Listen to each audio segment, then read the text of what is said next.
What does Riot have in store for us in the patch 26.7, ladies and gentlemen? Thank you for the team for handling the patch while I was at first stand. Many of the folks who went hadn't been to Brazil before, including me, and the players there were just so passionate. We had a lot of listening sessions with the community, Q&As, and the event itself was great. It was overall an amazing, though short time, only 2 days, but alas, lots of exciting things to be done back at home. Congrats to BLG and LPL for winning the first international title in about 3 years. The first time meta ended up being quite good. Okay, can we define what quite good means? There was significant diversity in every role between classes.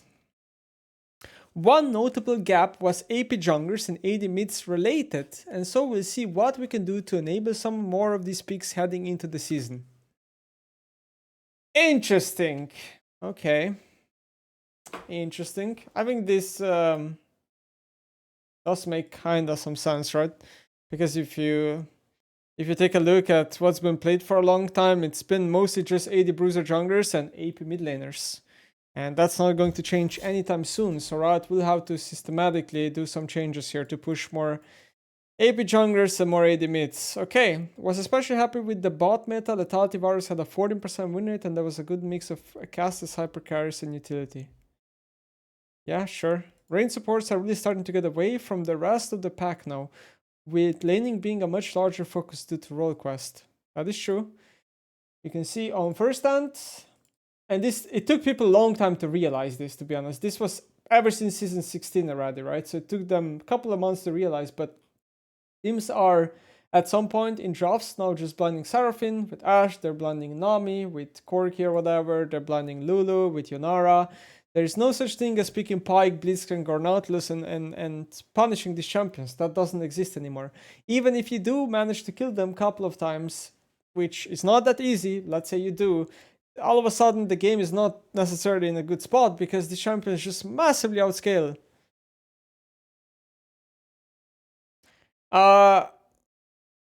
Game pacing overall felt good, and the lack of lane swaps really allowed each role to shine, with Giga Bean showcasing the power of an unleashed top lane role.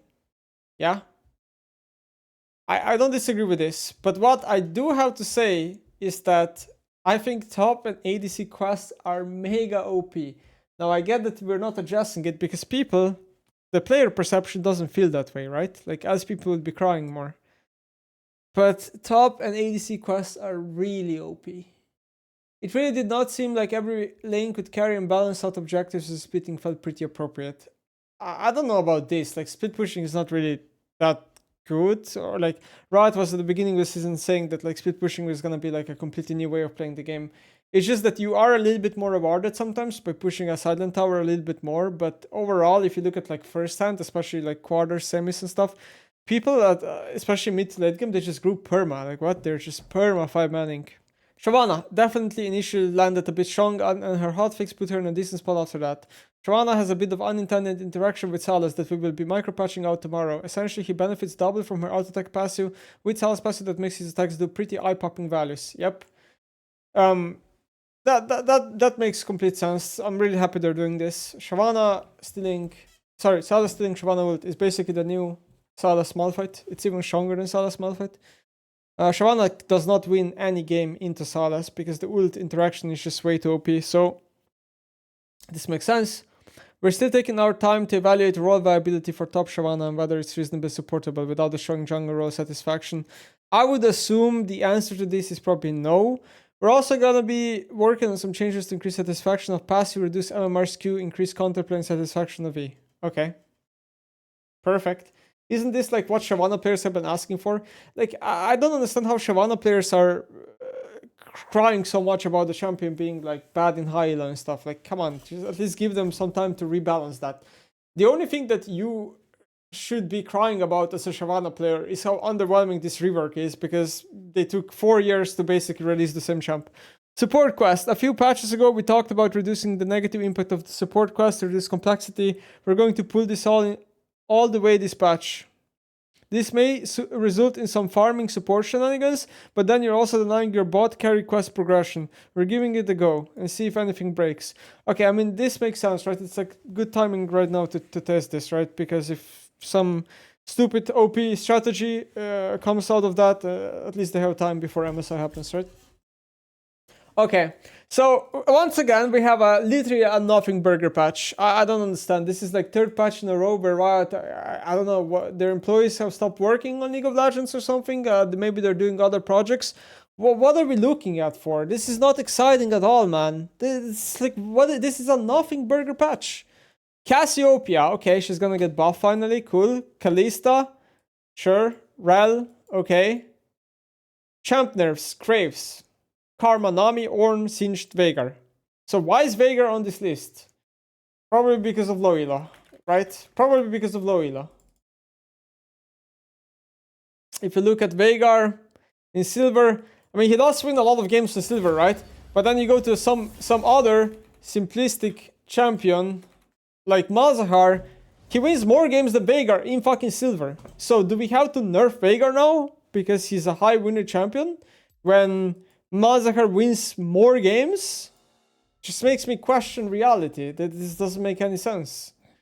Anyway, okay, Graves getting nerfed I think is a good thing. I think Graves is incredibly slept on, especially in EU. I don't know about other servers. I would assume in China he's probably more popular and stuff.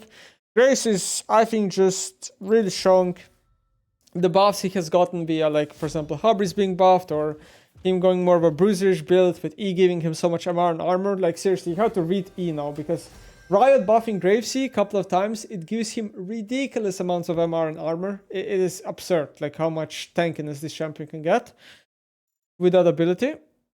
Karma being nerfed, probably because of pro play. Okay, whatever. Nami being nerfed, because she picked up in pro, and also very high win rate in solo queue. Ornn being nerfed, because he massively benefited from top lane quest. He reaches insanely high levels, which makes his quest spike a lot sooner now, which, yeah, he's a very high win rate tank top laner. I think this does make sense. Singed, another champion that is absurdly high win rate, makes sense. And then Veigar. I don't know what Veigar's doing there. Champ adjustments to Shyvana. So support farming penalty. Adjusted. Yeah, nothing burger patch.